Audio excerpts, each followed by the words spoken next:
Cleveland Browns training camp is underway. First 2 days, Saturday and Sunday, down in West Virginia at the Greenbrier, have finished. We got some news here from the first 2 days, some thoughts on the upcoming days, all that and more. Your latest Locked On Browns with your host, Jeff Floyd, starts now.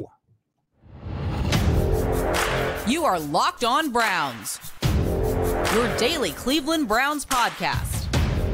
Part of the Locked On Podcast Network. Your team every day.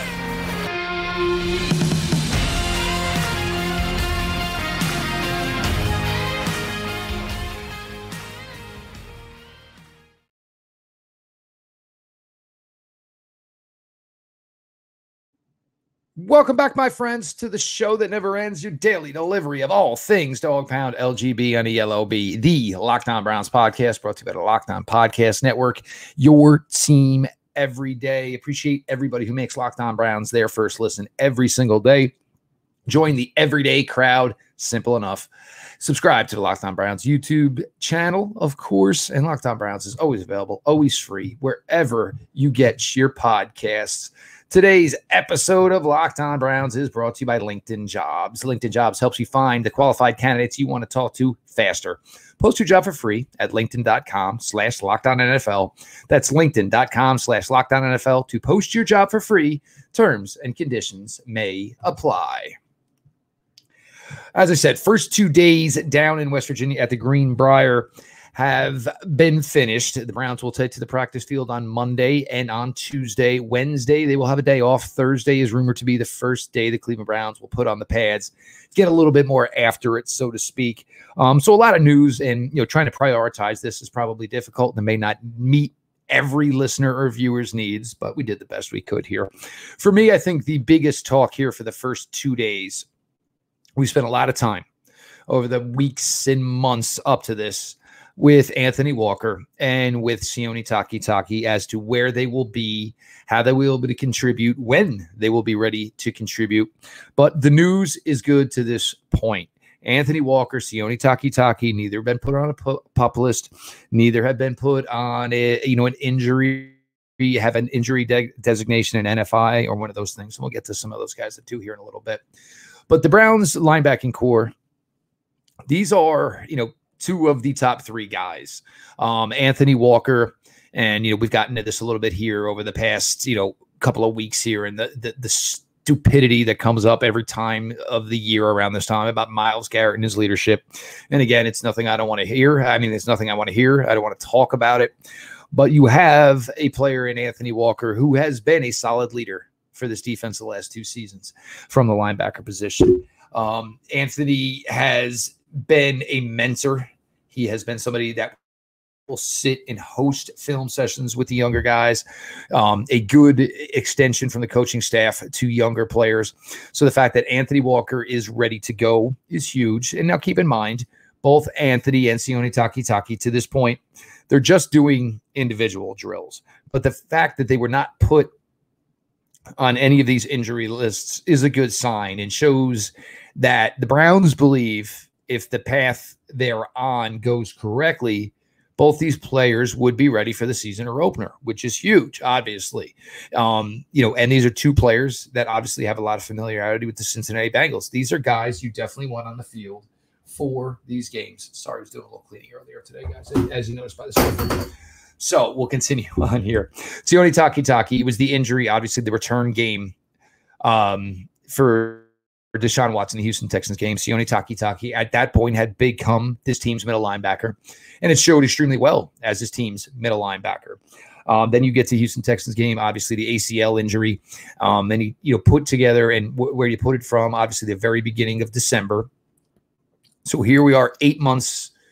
8 months of change, I would say. Obviously, Sione Takitaki back and doing some things on the field. For Sione, I'm not going to say it's a lock that he's back opening day. If you remember a couple seasons ago with Odell, got the ACL injury earlier than Sione Takitaki suffered his. And the Browns made it sound like he was good and he did a lot of things over the summer and never took part of the Browns' first 2 games in 2021. So, let's not, just, put the cart before the horse here and just assume that Sione Takitaki is going to be back. But Anthony Walker, Sione Takitaki, both guys as this defense, and this is where it's probably really, really crucial, obviously, is it's a new defense. It's a new system. Jim Schwartz wants his guys out there. It's really, really difficult to learn, obviously, from, just either the whiteboard, from film sessions, to be able to get out there and sort of get involved and start to, experience things while you're physically doing them. The knowledge and the learning progression just goes faster. So, for Anthony now here in year 3, Sione, obviously this was supposed to be his first free agent year, ended up re-signing with the Browns on a 1-year deal, kind of a get-right type of situation where the Browns are going to, see if Sione's part of the long-term defense here, and it's certainly possible. And we'll see where Sione's role ends up this year. Anthony Walker is obviously your starting Mike. Sione is your starting Sam, and Jeremiah Usu-Koramoah is your starting Will. That's your base linebacking unit. But as we've talked about, we're not sure how often the Browns are going to go with the linebackers on the field. Ideally, the plan is to get to your sub packages, your nickel, your dime, start getting these slower athletes off the field and start getting the faster, more twitched up athletic defensive players on the field. But for these guys to be here and be able to participate right from the jump, it gives you an advantage of they're not, basically behind the learning curve as the Browns are instituting a new defense here. So this is paramount. This is a really big get for both these guys. And I'm sure it'll help a guy like Jeremiah Usu-Koramoah. I'm sure it'll help a guy like Tony Fields, all the other young linebackers in the room, that basically the vets of the room are here.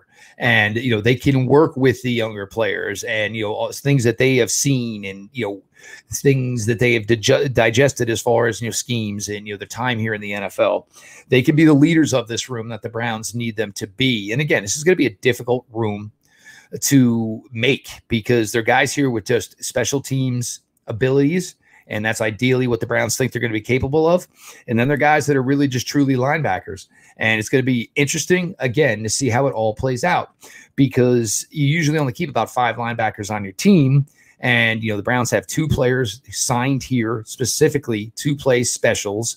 And then you have obviously JOK, who everybody believes, should take over this, job and become the nickel linebacker, become the dime linebacker. And hopefully, the best season that we have yet to see from Jeremiah Usu-Koramoah. But getting Anthony Walker and Sione Takitaki to clear physicals, to clear any injury designations and be able to be participants, even if it is still limited, is a huge, huge win for the Cleveland Browns here. And we're going to get some players that are obviously going through some injuries. There's a room already there. There's some question marks early in camp with nothing to believe to be long-term, but a room with question marks already. We're going to continue here. We're going to move on segment 2 here. We're going to talk about that wide receiver room, some of the injuries that are going on there. And obviously, some just general news and notes here from the first 2 days down in West Virginia. I am Jeff Lloyd, your host here, 7th season with Locked On Browns, and we appreciate everybody for being along for the ride. These days, every new potential hire can feel like a high-stakes wager for your small business. You want to be 100% certain that you have access to the best qualified candidates available. That's why you have to check out LinkedIn Jobs. LinkedIn Jobs helps find the right people for your team faster and for free. Go ahead, fill it out, put out your information. You never know if your dream job is available until you have a spot where people can find you. So you go to LinkedIn Jobs, you add your job in the purple hashtag hiring frame to your LinkedIn profile to spread the word that you're hiring. Simple tools like screening questions make it easy to focus on candidates with just the right skills and experience so you can quickly prioritize who you would like to interview and hire. It's why small businesses rate LinkedIn Jobs #1 in delivering quality hires versus leading competitors. LinkedIn Jobs helps you find the qualified candidates you want to talk to faster. Post your job for free at linkedin.com/LockedOnNFL. That's linkedin.com/LockedOnNFL to post your job for free. Terms and conditions apply.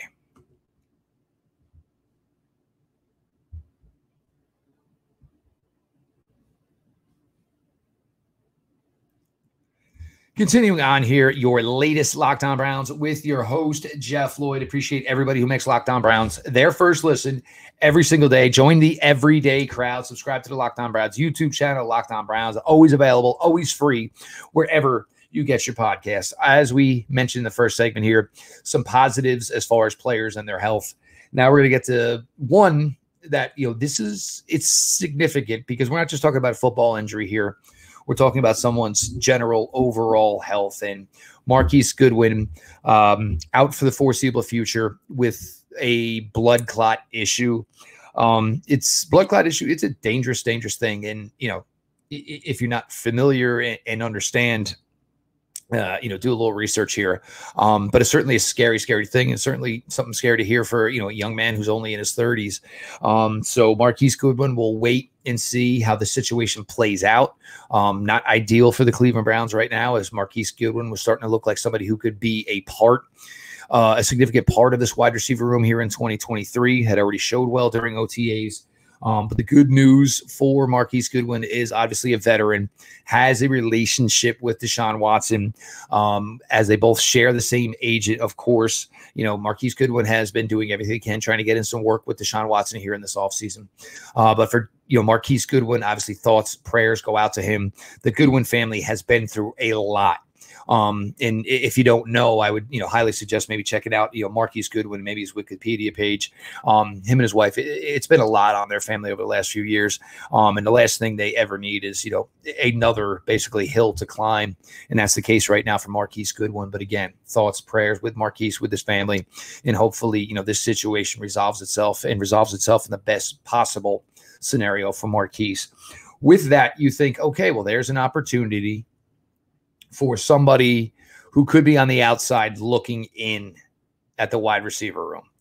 And then we find out that Anthony Schwartz is still dealing with a hamstring injury that he was dealing with during OTAs. Look, it's not uncommon for guys like Marquise Goodwin, Anthony Schwartz, guys who are so ridiculously track fast that they end up, with these types of lingering issues. Most human bodies, are not built to run sub 4.340.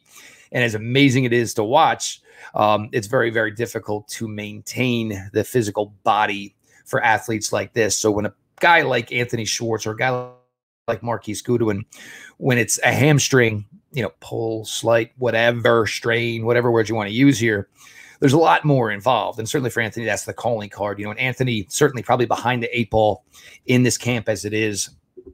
And you just, you feel for a guy like, Anthony Schwartz here could be, basically the last chance, go to the plate with the bat in his hands here and maybe not even getting the opportunity. So hopefully for Anthony, it works out. He gets an opportunity, at least get a puncher's chance here to make this roster.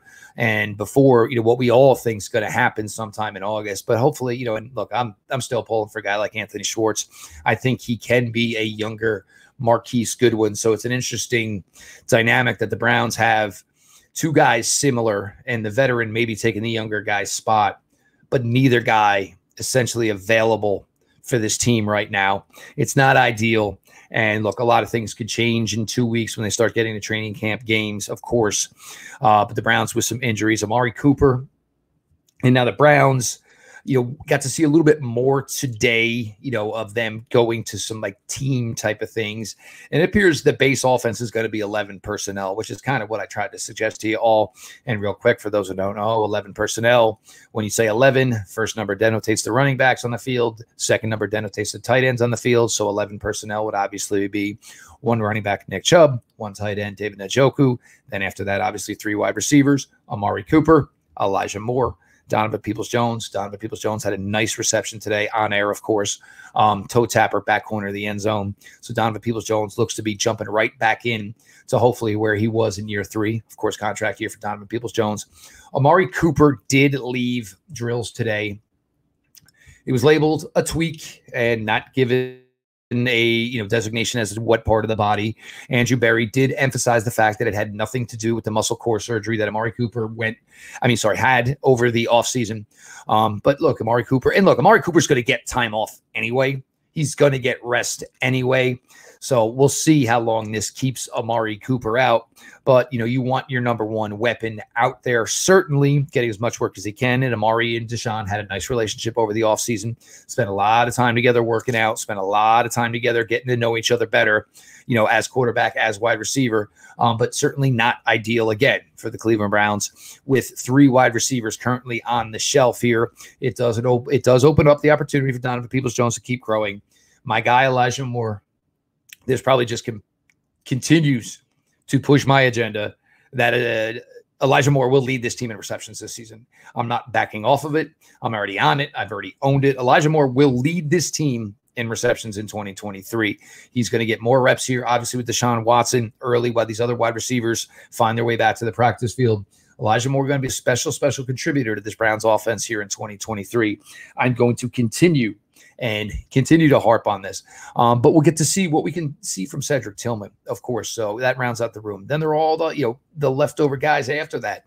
Dalen Baldwin got some first-team reps today, and he was a guy that actually showed well. And if you remember, had a couple of big receptions in the Raven win in December. Browns at home versus Ravens. Deshaun Watson was able to find him a couple times.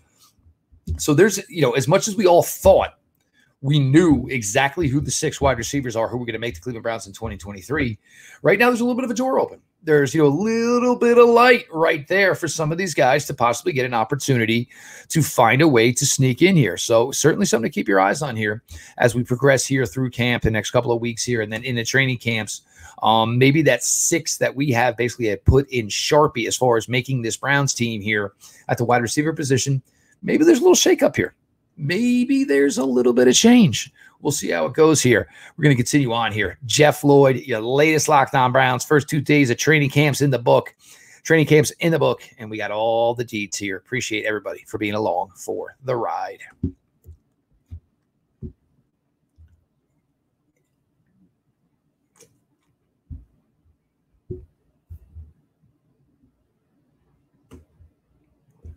I am Jeff Lloyd, your host here at Locked On Browns. Browns have completed their first 2 days of training camp down at the Greenbrier in West Virginia. The Browns will take to the practice field on Monday. They will take to the practice field on Tuesday. Day off on Wednesday. Rumored to be going to pads on Thursday. No talk about exactly what the plans are for Wednesday. It doesn't sound like there's a scheduled trip. So maybe a little R&R for the guys, maybe just some more bonding, hanging out, getting to know each other a little bit better here. I appreciate everybody who makes Locked On Browns their first listen every single day. Join the everyday crowd by subscribing to Locked On Browns YouTube channel. Notifications on. And again, Locked On Browns is always available, always free, wherever you get your podcasts. Couple of things. Some jersey number changes, as we all got to see over the weekend. Greg Newsome goes from jersey number 20 to be the first Cleveland Brown to don the goose egg number 0. Greg Newsome takes to number 0. Jeremiah Owusu-Koramoah goes old school, goes back to his South Bend, Indiana, Notre Dame roots. And Jeremiah Owusu-Koramoah switches from jersey number 28 to jersey number 6. The first Cleveland Brown to wear 6 since Baker Mayfield. We all kind of thought this would maybe happen last year.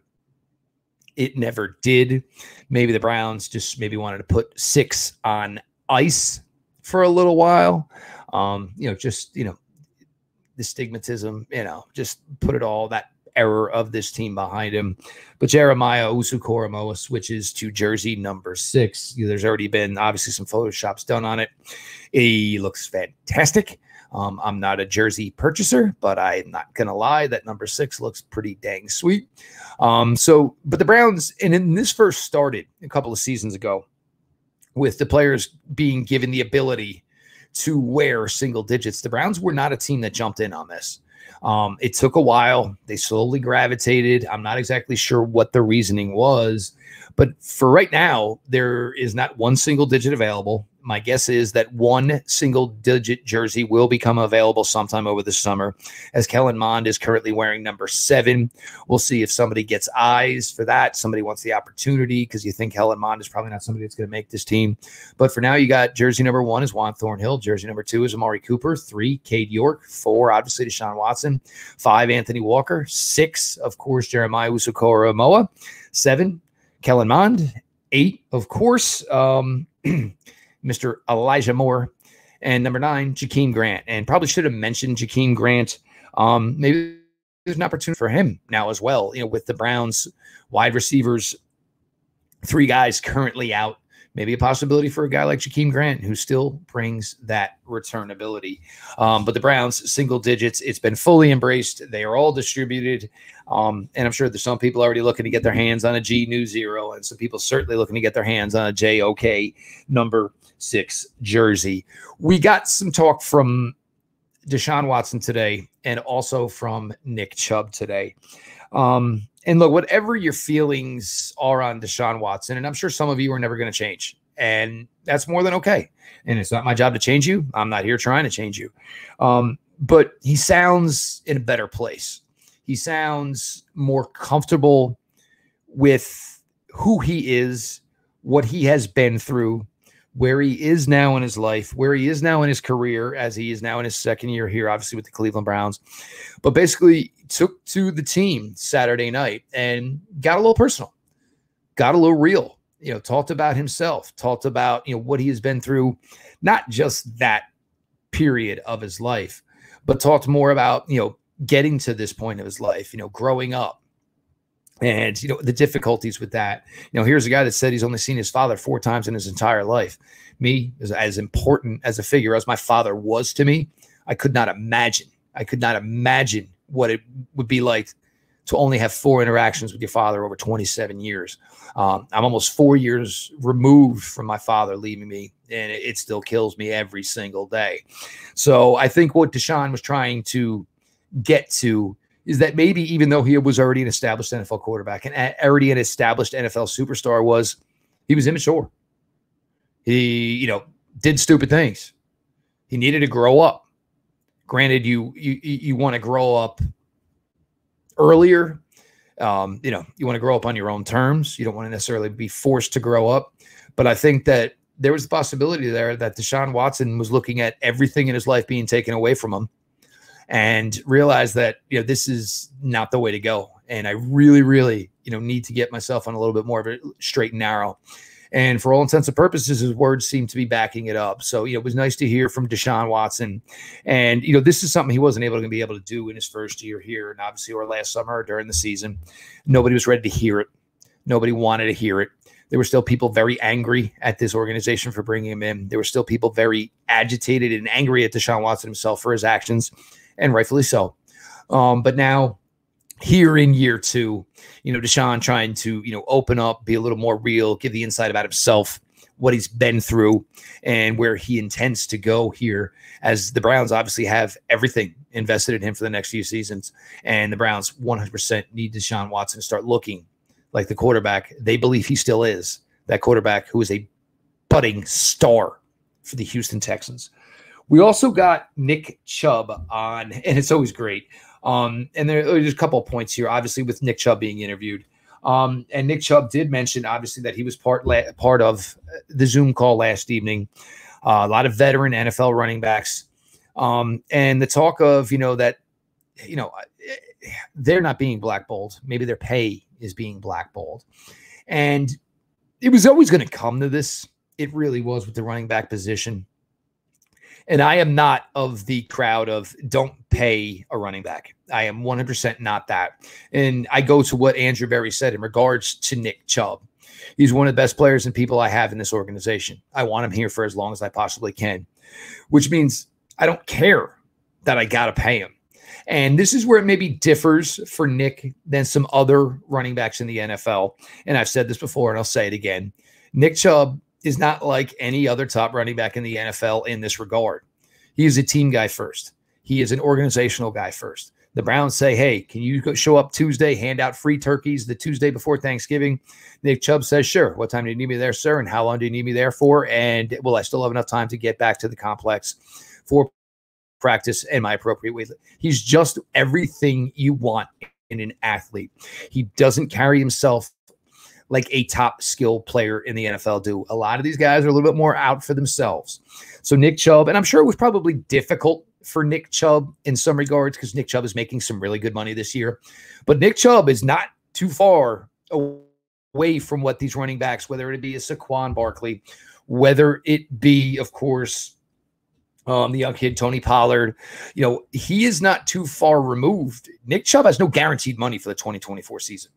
So Nick Chubb being involved in this, Nick Chubb listening to this, Nick Chubb getting other people's thoughts on this, you understand why. Nick is about to be in this position that these running backs, Josh Jacobs, I'm sorry, Raiders is another one I forgot to mention, in this situation.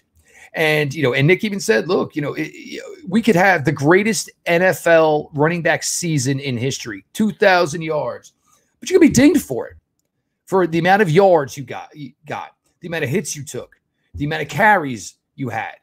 You're going to get dinged for it financially. And no, it's not right. It is not. It is 100% not right. What do running backs, what can they do? Well, there's some things they can do, and let's hope it doesn't get to that. It could be, all right, how many accrued games do I got to play a season? 9, 10? All right, I played my 10. See y'all later. I'm out of here. But then they look worse. So this is a really, really bad situation for the running back position, and certainly one of the most glamorous positions in all of the NFL. This is a really, really difficult thing. And I understand, obviously, the analytics behind it and the thought process of if I could pay 3 guys less than I pay the star and maybe I get 80 to 85%, whatever. I understand it all. I do. But are you going to tell me right now, should the Cleveland Browns be paying Nick Chubb for 2024 already? Yes. He's an integral part of this organization. He's an integral part of this city. And as I say before, and I will continue to say, when you bring talent into the locker room for the first time for the Cleveland Browns, whether you are Andrew Berry or Kevin Stefanski, you point at number 24, Nick Chubb, and you say, this is the way we expect people to carry themselves when they play for this football team and they play for this organization. And if Nick Chubb is your poster boy on how you want things done within your building, it doesn't matter what he gets paid. He deserves his money on the field, off the field, within the building, within the community, within the city. He deserves every dime he gets. And the Cleveland Browns need to make sure that this relationship continues. Browns, first 2 days of training camps in the book. Obviously, some good news. Sione Takitaki, Anthony Walker, already on the practice field, able to participate and do some small things better than we thought. The Browns wide receiver room, Marquise Goodwin, scary situation. Thoughts out to Marquise. Anthony Schwartz had an opportunity here. Hamstrings holding him back. Amari Cooper, a little tweak. It's out today. We'll see the rest of this plays out. It is Browns training camp. The 2023 has started, and we got you covered here on Locked On Browns. I am your host, Jeff Lloyd, 7th season covering the Browns here for Locked On Browns on the Locked On Podcast Network. David Locke, thank you so much for the opportunity. Guys like Ross Jackson got my back every day. Appreciate you guys all so much. Wherever you get your podcast, Locked On Browns is always available, always free, and make sure you become part of the everyday crowd. Subscribe to Locked On Browns YouTube channel, notifications on, so when the content drops, you're all there to absorb it. This has been your daily delivery of all things Dog Pound. LGB on the LOB. Let's go Browns.